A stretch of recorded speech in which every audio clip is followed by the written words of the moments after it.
tendre, nous avons en Jésus-Christ, toujours prêt à nous entendre, à répondre à notre cri. Il connaît nos défaillances. Nous parlons cette fois-ci aujourd'hui de l'homme de bien doit disparaître du pays. Oui, l'homme de bien doit disparaître du pays. Cela vous paraîtra ambigu de l'entendre, mais c'est ce qui se passera si les choses ne changent pas positivement. Nous avions lu Michée chapitre 7, le verset 2, ce merveilleux passage que le Seigneur m'avait révélé en disant « Parle au peuple de ton pays, car la méchanceté, leur méchanceté est grande. » L'homme de bien a disparu du pays. Ils sont en embuscade pour faire le mal. Ils se tendent les pièges les uns les autres. Nous avions déjà parlé de ces passages-là. Donc le mal, quand il prend de l'ampleur, l'injustice, les antivaleurs, tout ce que nous voyons, quand ça se développe, qu'est-ce qui va arriver? La conséquence ou le risque, c'est que l'homme de bien doit disparaître du pays. Qu'est-ce que cela sous-entend? Je prends le cas d'une administration financière ou d'un service financier chargé de recouvrer les fonds ou versés dans les caisses de l'État. Voici ces gens, ils prennent l'argent, ils mettent dans leur poche, ils falsifient les documents et puis ils vont mettre les miettes dans les caisses de l'État, mais entre-temps, le gros lot va dans leur poche. Ils s'enrichissent, ils deviennent riches, ils deviennent bien au détriment de l'État et donc le peuple qui va souffrir ou subir leur injustice ou leur égoïsme.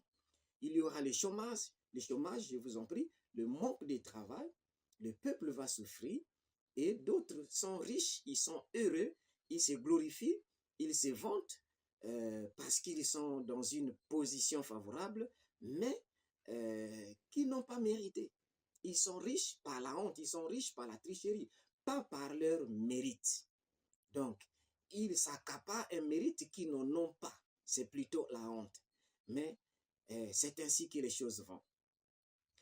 À supposer que dans ces services-là, il y ait quelqu'un qui puisse vouloir appliquer la loyauté. Il veut faire preuve de loyauté, d'honnêteté, et donc il va s'opposer aux autres que ce n'est pas ainsi. Les lois ne disent pas ça ainsi. Nous devons verser l'argent dans les caisses de l'État. Cette personne va s'attirer des foudres sur elle. Cette personne va subir les menaces des autres.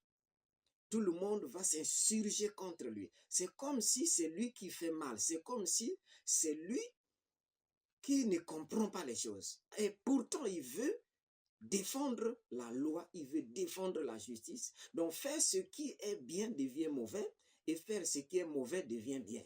Donc, le mal est devenu le bien est devenu le mal.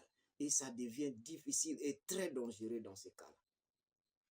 C'est ce que nous entendons parler en ce moment à l'hôpital général de Dolisie. Courage à ces jeunes qui a dénoncé la fraude ou la corruption qu'il a remarqué.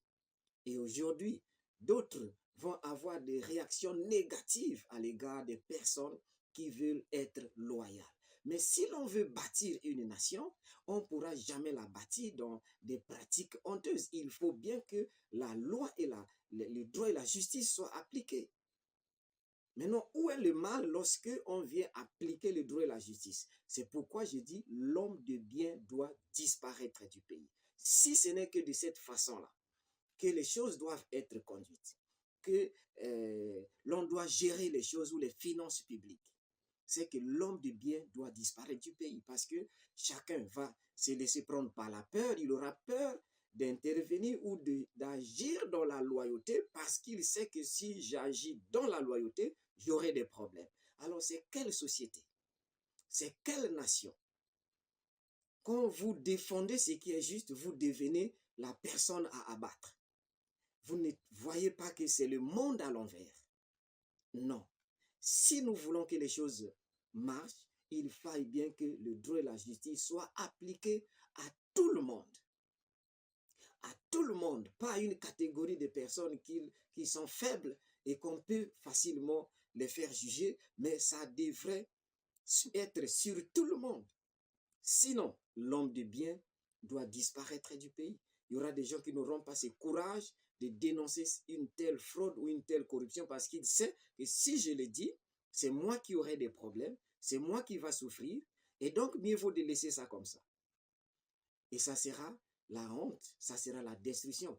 Et ne vous en faites pas, le mal là, que vous sémez, vous allez le récolter. Que vous le voulez ou pas, vous allez le récolter. Le mal retombera sur vous en force un jour. Un jour, ce mal retombera sur vous. La Bible dit, on ne se moque pas de Dieu. C'est qu'un homme aura sémé, il le moissonnera. Mais si vous voulez, il faut se repentir maintenant. Changer pour faire le bien.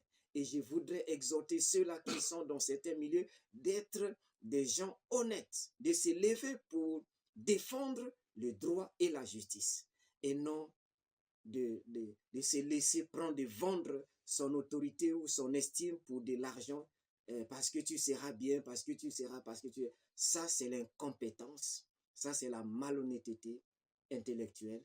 Mais nous n'avons pas besoin de ça. On a besoin de l'élévation de la nation, du bien-être de chacun dans une nation. Et il faut qu'il y ait des hommes de bien. Mais si ça continue dans ces pratiques que nous observons, c'est que l'homme de bien doit disparaître du pays. Et si l'homme de bien doit disparaître du pays, attendons-nous au chaos.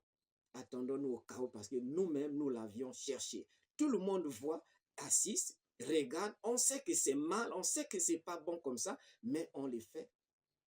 On alloue un crédit à telle administration, on a un budget pour tel établissement hospitalier ou encore scolaire, mais les gens prennent cet argent, vont s'en servir avec sans problème, sans s'inquiéter. Alors c'est la jungle et c'est la honte.